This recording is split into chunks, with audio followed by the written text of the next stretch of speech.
pengalaman kami bertemu dengan orang-orang Melayu Muslim, asal Muslim yang murtad. Sekolah ada budak pondok, ada budak tafiz yang hafal Quran murtad, ada budak tafiz yang hafal Quran murtad. Jumlah mereka yang murtad sebenarnya di Malaysia, setakat ini yang saya jumpa ada satu statistik rasmi Hal Ehwal Agama, iaitu Datuk Dr.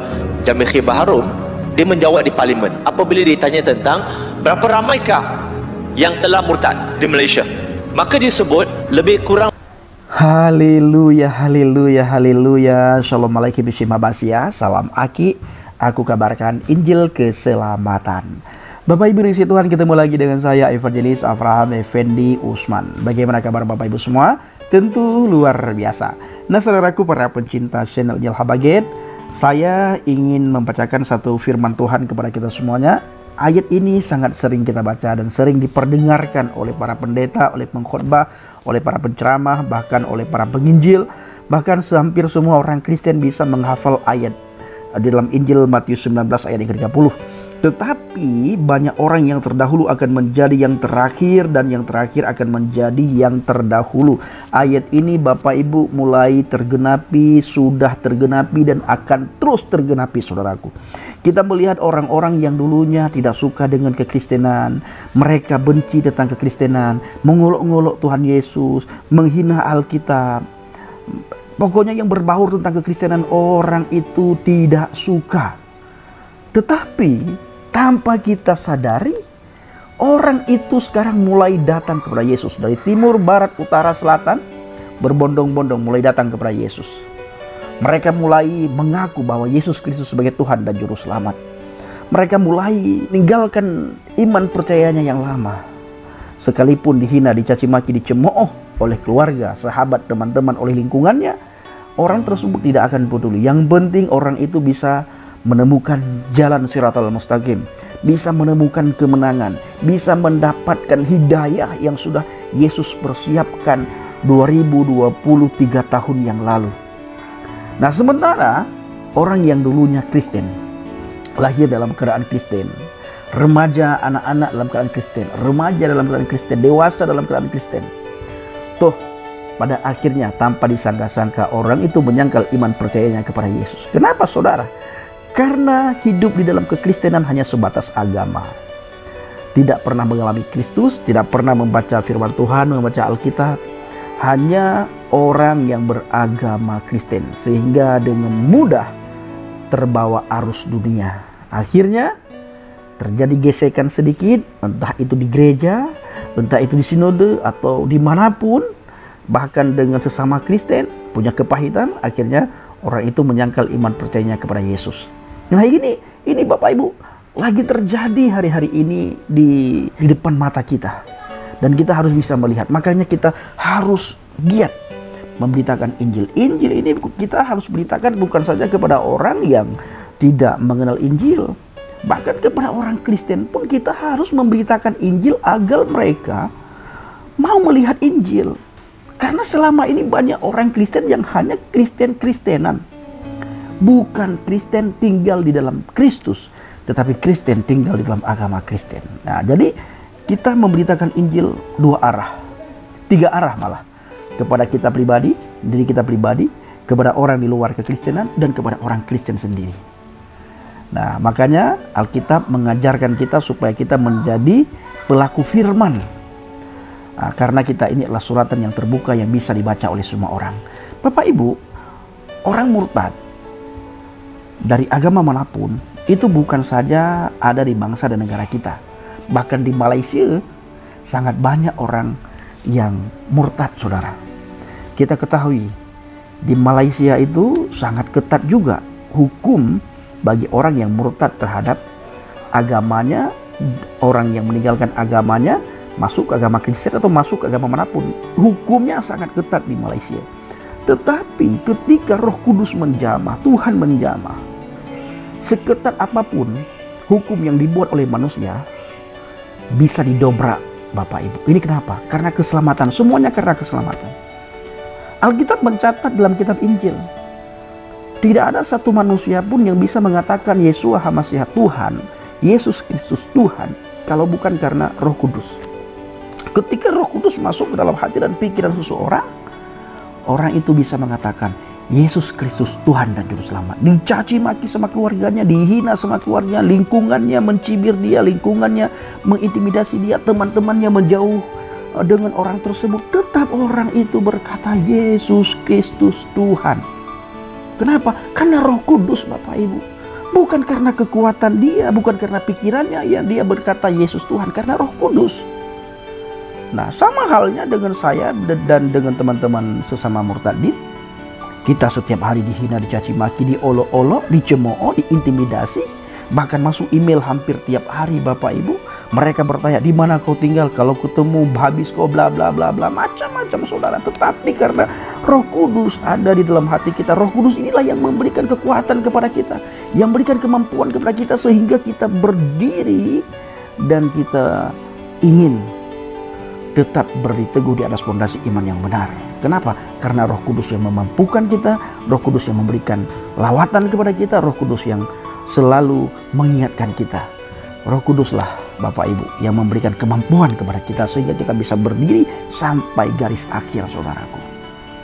Ya, maka kalau orang itu tidak ada Roh Kudus dalam hatinya, sekalipun orang itu sudah mengaku Yesus Kristus sebagai Tuhan dan Juru Selamat, orang itu hanya Kristen KTP.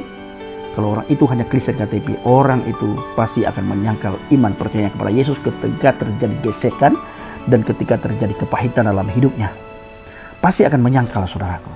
Maka dari itu, sebagaimana saya katakan tadi, ayo kita semakin giat memberitakan Injil bukan saja kepada pihak yang belum mengenal Injil, tetapi kepada orang Kristen sendiri. Kita wajib menginjili teman-teman yang ada di sekitar kita, saudaraku.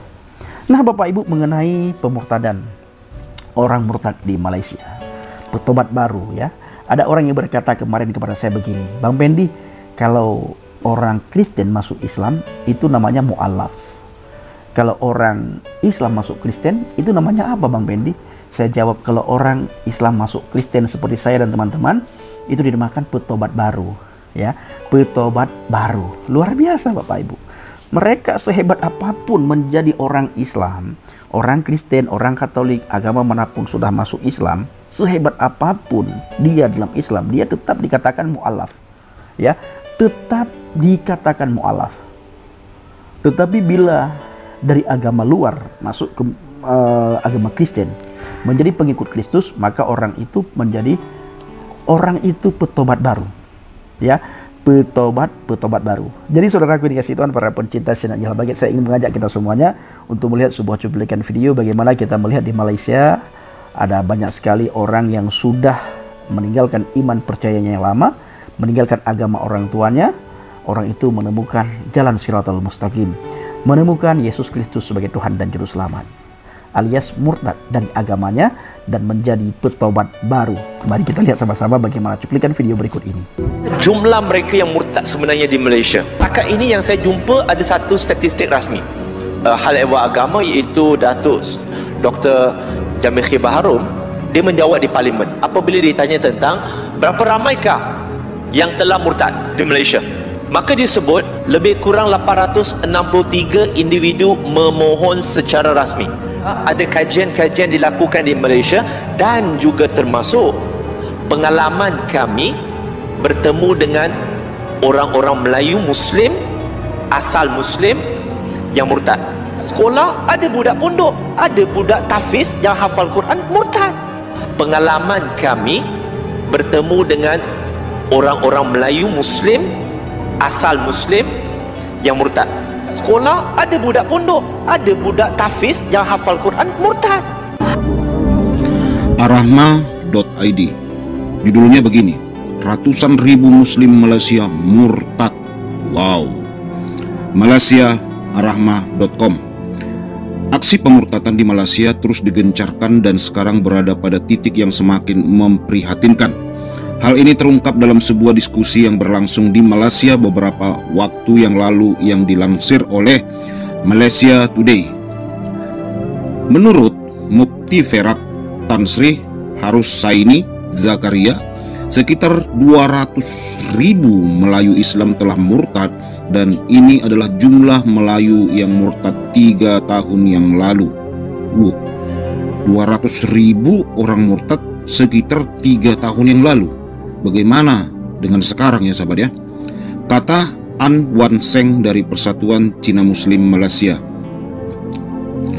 Beliau menyampaikan hal tersebut dalam sebuah forum yang bertajuk Islam Tergugat.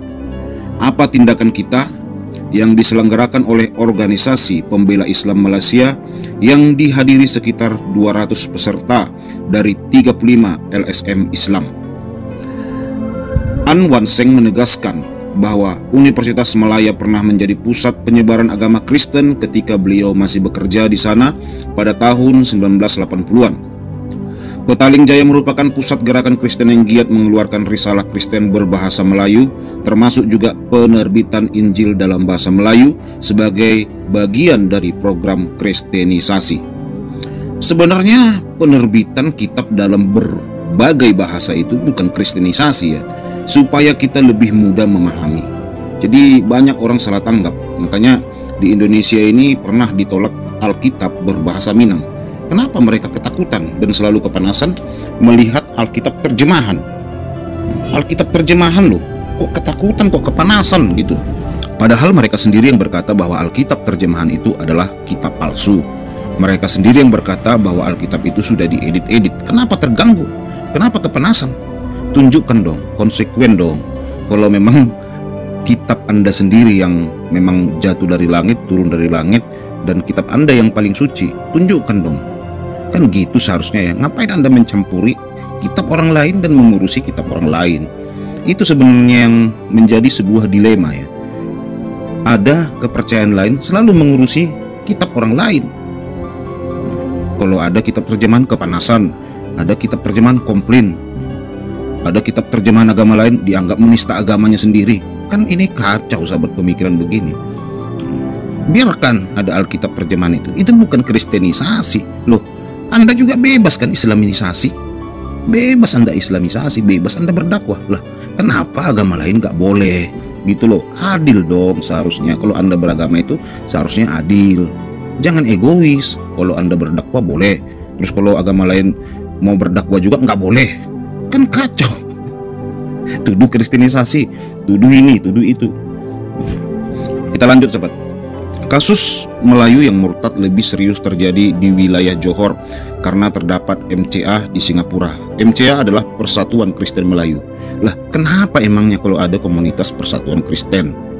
Anda juga kan ada Front Pembela Agama, Front Pembela Agama Islam, komunitas Islam. Kalau Anda sendiri membuat komunitas, kenapa agama lain nggak boleh? Terus kalau agama lain bikin komunitas, Anda tuduh kristenisasi, Anda tuduh penistaan. Janganlah egois beragama. Jangan egois. Kalau Anda bikin ya orang lain juga bikin. Kenapa emangnya? Inilah yang terjadi juga di negeri kita.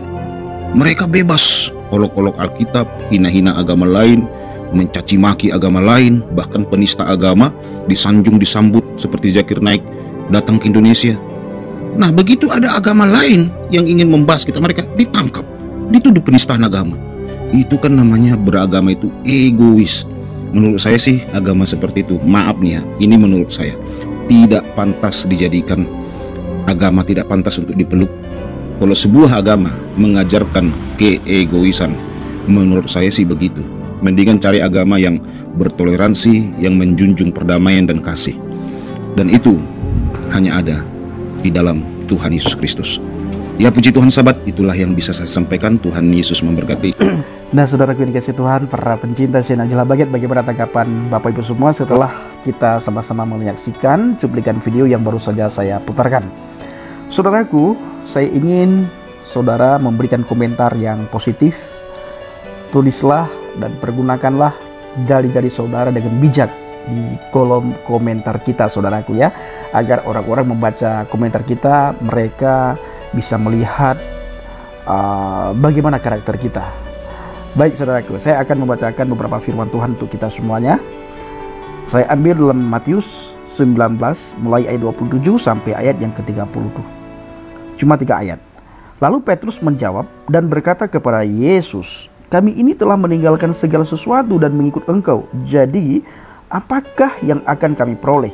Kata Yesus kepada mereka, "Aku berkata kepadamu, sesungguhnya pada waktu penciptaan kembali, apabila anak manusia bersembayam di tahta kemuliaannya, kamu yang telah mengikut aku akan duduk juga di atas 12 tahta untuk menghakimi kedua belah suku Israel. Dan setiap orang yang karena namaku meninggalkan rumahnya, saudaranya laki-laki atau saudaranya perempuan, bapak atau ibunya, anak-anak atau ladangnya, akan menerima kembali 100 kali lipat dan akan memperoleh hidup yang kekal.